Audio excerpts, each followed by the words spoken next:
नमस्कार, स्वागत है आपका हिमाचल न्यूज़ एंड अपडेट्स में। चलिए शुरू करते हैं आज की कुछ बड़ी खबरें। पहली खबर है, उपचुनाव के लिए अगले हफ्ते प्रत्याशी घोषित करेगी भाजपा। हिमाचल प्रदेश में आगामी दिनों के दौरान होने वाले उपचुनाव के लिए भाजपा की ओर से प्रत्याशियों के नाम की घोषणा आगामी सप्ताह में कर दी जाएगी। यह बात प्रदेश के मुख्यमंत्री जयराम ठाकुर ने सराज विधानसभा के विश्व हिंदू मां शिकारी देवी के दर्शनों के लिए जाते हुए देहरा में बातचीत के दौरान कही। गौरतलब है कि प्रदेश के मुख्यमंत्री जयराम ठाकुर ने माता शिकारी देवी के दर्शनों को जाते हुए अपने इस दौरे को पूरी तरह से निजी दौरा बताया तथा उनके साथ इस मौके पर उनकी धर्मपत्नी डॉक्टर साधना भी मौजूद रहीं। वहीं दूसरी ओर हिमाचल प्रदेश में उपचुनाव का बिगुल बजने के बाद राजनीति सरगर्मियां तेज हो गई है और कांग्रेस बीजेपी में आरोप प्रत्यारोप का दौर शुरू हो गया है। कांग्रेस ने बीजेपी सरकार पर देश में नशे के कारोबार को बढ़ावा देने पर आरोप लगाया है। वहीं गुजरात के अडानी पोर्ट पर मिली हजारों करोड़ की हेरोइन की जांच की भी मांग की जा रही है। अखिल भारतीय कांग्रेस कमेटी की राष्ट्रीय प्रवक्ता अलका लांबा ने कहा कि राजधानी दिल्ली में हिमाचल के दो बड़े चेहरे जेपी नड्डा और केंद्रीय मंत्री अनुराग ठाकुर हैं, लेकिन वे रोजगार के बजाय प्रदेश के युवाओं के लिए चिट्टा व गांजा भेज रहे हैं। अगली खबर है, प्रदेश में कोरोना संक्रमण से 3 लोगों की मौत। हिमाचल में कोविड संक्रमण का दौर जारी है। बुधवार को प्रदेश में 10 दिन के मासूम समेत 3 कोरोना पॉजिटिव मरीजों की मौत हो गई। टांडा मेडिकल कॉलेज में 10 दिन के संक्रमित बच्चे ने दम तोड़ दिया। मृतक जिला हमीरपुर के जाहू से संबंधित है।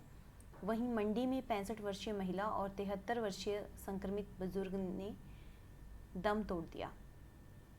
वहीं प्रदेश में बीते 24 घंटों के दौरान कोविड-19 के 205 नए मामले सामने आए हैं। प्रदेश में कोरोना मृतकों का आंकड़ा 3,659 पहुंच चुका है।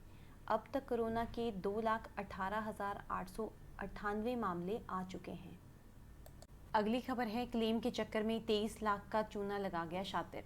मवा कहोला के एक व्यक्ति ने वर्ष 2015 में एक निजी बैंक की अंब शाखा में अपना खाता खुलवाया। इस दौरान जब वह उसी निजी बैंक की शाखा पंचकूला गया तो वहां के ब्रांच मैनेजर ने उसे बताया कि वह अगर अपने खाते के साथ बीमा पॉलिसी लेता है तो इसमें उसका हेल्थ रिस्क भी कवर होगा और किसी भी बीमारी का उपचार करवाने पर उसे बीमा पॉलिसी से क्लेम मिल सकता है। इसी बीच उक्त व्यक्ति जब बीमार हुआ तो उसने चंडीगढ़ स्थित सरकारी अस्पताल में अपना उपचार करवाया। इसके बाद जब उसने निजी बैंक की शाखा में अपने अस्पताल के बिलों को लेकर संपर्क किया तो उसे कहा गया कि उनकी शाखा सरकारी अस्पताल नहीं बल्कि निजी अस्पतालों के क्लेम को ही सेटल करती है। उक्त व्यक्ति के साथ धोखाधड़ी यहीं तक सीमित नहीं रही। इसी बीच उसे एक शख्स मिला जिसने बताया कि वह इस तरह की बीमा कंपनियों का लोकायुक्त है और ऐसे क्लेम के झगड़ों को सेटल करवा सकता है। वह उसकी बातों में आ गया और क्लेम सेटल करवाने के चक्कर में खुद को लोकायुक्त बताने वाले उसे करीब 23 लाख रुपए की चपत लगा गए। आजकल इस तरह के गिरोह काफ़ी सक्रिय हो चुके हैं जो बीमा के नाम पर लोगों को लूट रहे हैं। आम जनता को इनसे सतर्क रहने की बहुत आवश्यकता है। फिलहाल इस केस में डीएसपी मनोज जम्वाल ने बताया कि पुलिस ने मामला दर्ज कर आगामी कार्रवाई शुरू कर दी है। अगली खबर है, हिमाचल में बदला 9वीं से 12वीं कक्षाओं का परीक्षा पैटर्न। राष्ट्रीय शिक्षा नीति के एक बड़े प्रावधान को हिमाचल में लागू कर दिया गया है। राज्य स्कूल शिक्षा बोर्ड द्वारा लिए गए फैसले के अनुसार अब 9वीं से 12वीं की 4 कक्षाओं का परीक्षा पैटर्न इसी सत्र से बदला जाएगा। इन चारों कक्षाओं में 10वीं और 12वीं की 2 बोर्ड की कक्षाएं भी शामिल हैं। इन सभी कक्षाओं में अब एनुअल के बजाय परीक्षा के लिए टर्म सिस्टम होगा। राज्य में टर्म 1 की परीक्षा नवंबर 2021 में होगी और टर्म 2 की परीक्षा मार्च 2022 में होगी। हालांकि इन दोनों परीक्षाओं का ज्वाइंट रिजल्ट लास्ट में ही बनेगा, इसलिए बच्चों को पहले टर्म 1 की परफॉर्मेंस का पता नहीं चल पाएगा। दोनों टर्म के एग्ज़ाम में आधा आधा सिलेबस आएगा जिससे बच्चों का प्रेशर कम होगा। इससे पहले राज्य स्कूल शिक्षा बोर्ड ने इस बारे में शिक्षा मंत्री गोविंद सिंह ठाकुर और शिक्षा सचिव राजीव शर्मा के सामने शिमला में प्रेजेंटेशन दी थी। अगली खबर है, शिमला के बाद कुल्लू से जुड़े 9,000 करोड़ के हेरोइन मामले के तार।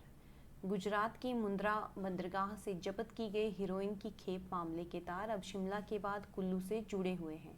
राजस्व आसूचना निदेशालय की एक टीम 2 दिन पहले शिमला में 2 अफगान नागरिकों को पकड़ने के बाद बुधवार को कुल्लू में एक व्यक्ति को गिरफ्तार किया गया।